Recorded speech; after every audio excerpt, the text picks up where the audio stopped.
Valérie Guetza, d'origine camerounaise, travaille depuis plus de 13 ans dans le secteur de transfert d'argent. Il est manager dans l'une des sociétés de la place à Dakar.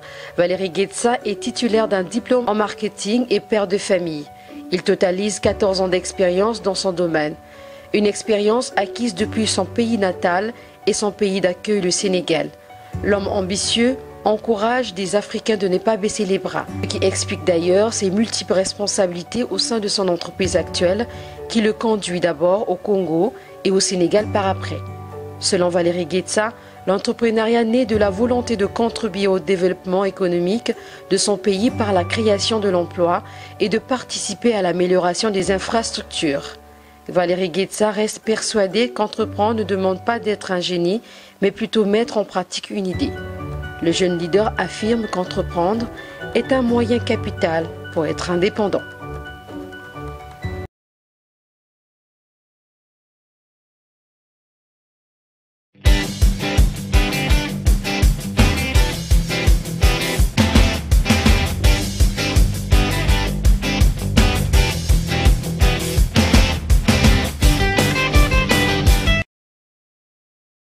Bonsoir chers téléspectateurs, je suis Valérie Guetza, gérant d'une société de la place.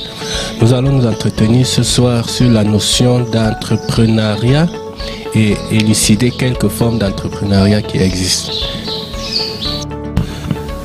Okay, nous dirons que l'entrepreneuriat, c'est le fait de mener une activité dont on est soi-même l'initiateur. Ça veut dire qu'au-delà de cette définition, l'entrepreneur doit avoir l'esprit de créativité. L'entrepreneur doit avoir une certaine humilité. L'entrepreneur doit avoir une certaine rigueur.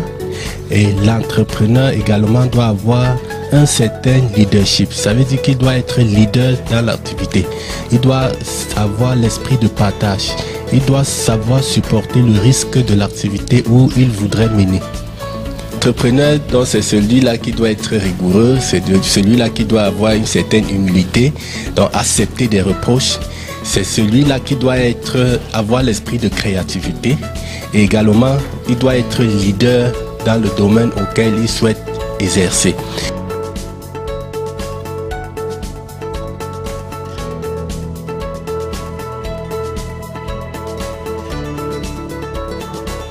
Nous allons parler des différentes formes d'entrepreneuriat. En commençant par la franchise. Forme d'entrepreneuriat où nous avons d'un côté le franchiseur et de l'autre côté le franchisé. Le franchiseur, c'est l'entreprise déjà existante et le franchisé, c'est celui-là qui s'associe au franchisé pour pouvoir commercialiser ses services. Là, en ce moment, le franchisé bénéficie de l'expérience, de la notoriété de l'entreprise déjà existante. La deuxième forme d'entrepreneuriat, c'est l'essaimage et sémage.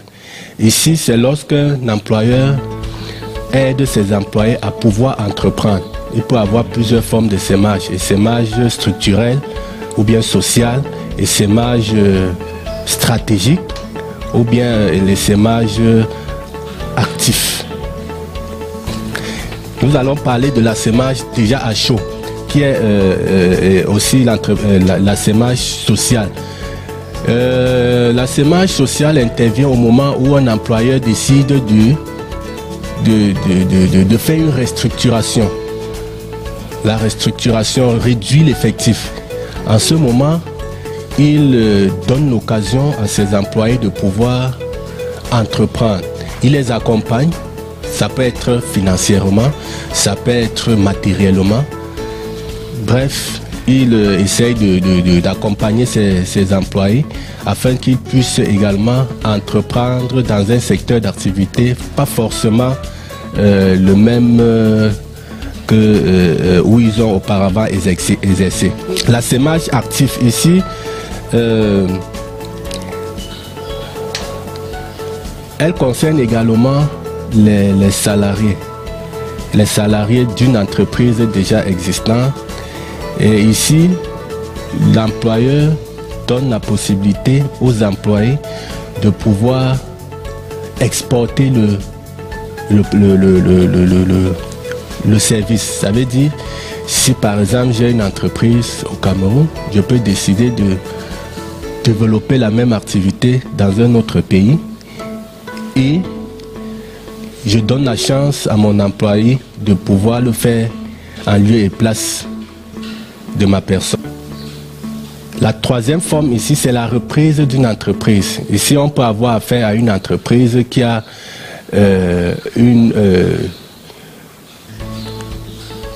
un problème en interne, ou alors l'employeur se décide à un moment donné de ne plus exercer dans la même activité et se propose de mettre son entreprise en vente, ou bien propose la reprise de son entreprise par une tierce personne.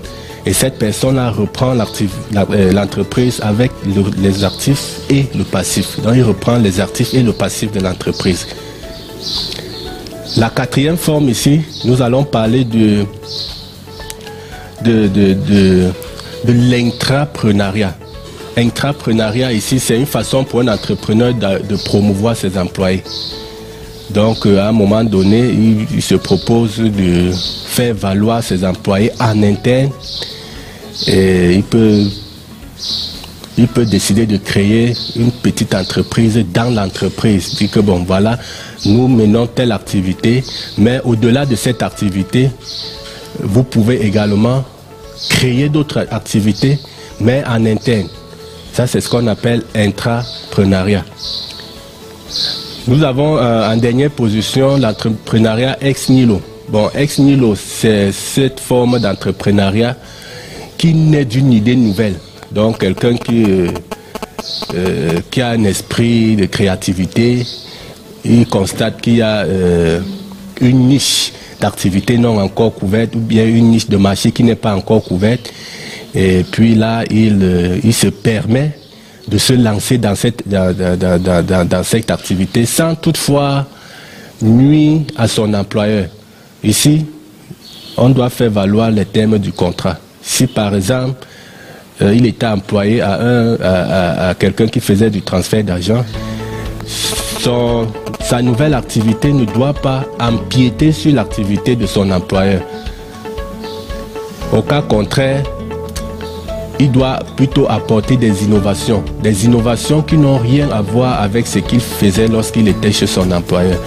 Donc, à ce moment, on va faire valoir le contrat et pour éviter des contentieux entre ton employeur.